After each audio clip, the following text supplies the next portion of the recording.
It was the day I almost died, not in a dramatic bullet-dodging kind of way. No, it was a regular Thursday. I was 49, sitting in a boardroom on the 51st floor of a tower in Manhattan.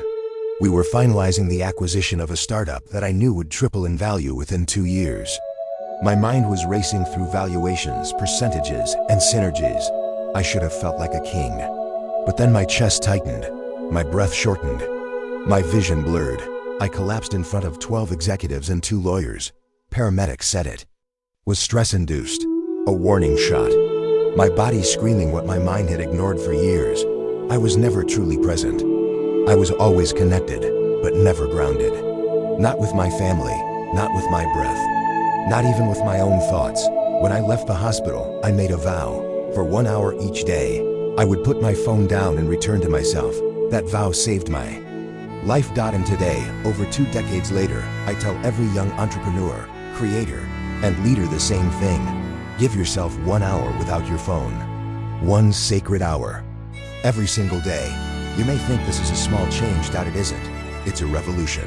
The first hour is the hardest, let me be honest. The first time you put your phone away intentionally, you will feel withdrawal. Your fingers will twitch. Your brain will itch. You'll feel like you're missing out on something urgent, an email, a post, a ping. That's the point. You see, when you remove the digital noise, what's left is you, and that's where the magic begins. The first week, I filled the hour with a walk in silence. I'd head out to the park near my home. No podcast, no smartwatch, just my footsteps and the wind. And I discovered something shocking. For the first time in years, I could actually hear my thoughts. Some were beautiful, some were painful. All of them were mine. Silence is where strategy is born. Most of my best business decisions weren't made in a meeting room. They came during the phone-free hour. That's when patterns emerged. That's when clarity cut through confusion. I once solved a 2-year-old problem with a struggling investment by sitting quietly on my deck, sipping tea, and letting my mind wander. I wasn't forcing the solution. I was allowing it. In that hour of stillness, your subconscious speaks. And if you're brave enough to listen, it will guide you. Reconnect with what actually matters. One day, during my daily phone-free hour, my daughter, then 10, peeked into my study. I was sketching ideas in a notebook. She asked if she could draw with me. For the next 45 minutes, we sat side by side and filled the pages with castles, dragons, and dreams. That became our ritual. Years later, she told me those were her favorite memories of childhood. 1 hour without your phone can return you to your humanity, your family, your soul. You are not meant to be on call 24/7. The myth of modern productivity is that you must always be available. But availability isn't the same as value. In fact, the more reactive you become, the less valuable you are. Do you know what separates great leaders from average ones? Boundaries. A great leader knows when to step away. A great creator knows that rest is part of the process. A great investor knows that space creates perspective. So reclaim your hour. Guard it, make it sacred. That hour will not take away from your success, it will multiply it. What should you do during that hour? The possibilities are endless. But the rules are simple. No phone, no screen, no interruptions. Just you and something that reconnects you to your center. Walk, journal, pray, breathe, meditate, paint, think, sit in silence. Some of my mentees spend that hour in the gym. Others take long drives. Some sit by a river. What matters isn't the activity, it's the intentional separation from the digital noise. Success doesn't require constant connection. Let me tell you about Jordan, a 27-year-old software founder I mentored. Brilliant, driven, but always overwhelmed.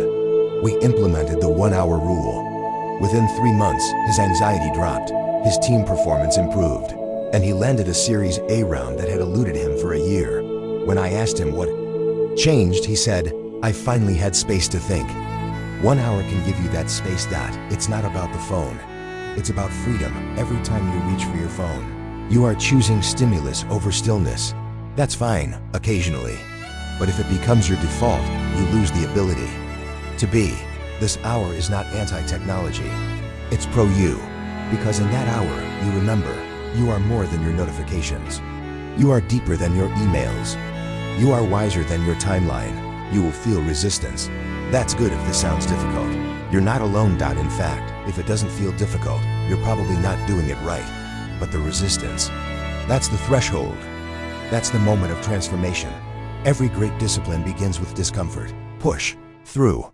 You'll find on the other side a version of you that is calmer, clearer, and more alive than you've been in years. 1 hour a day equals a lifetime of change. If you do this consistently, just 1 hour a day, you'll notice.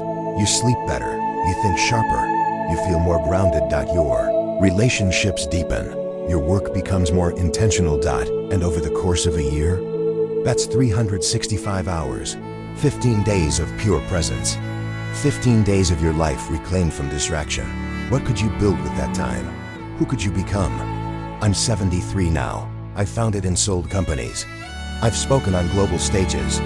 I've advised presidents and billionaires. But the legacy I'm most proud of is this. Every single day, for the past 24 years, I've stepped away from the noise.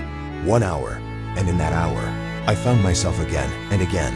I invite you to do the same. Put the phone down. Come home to yourself. Just for 1 hour. It might be the hour that changes everything.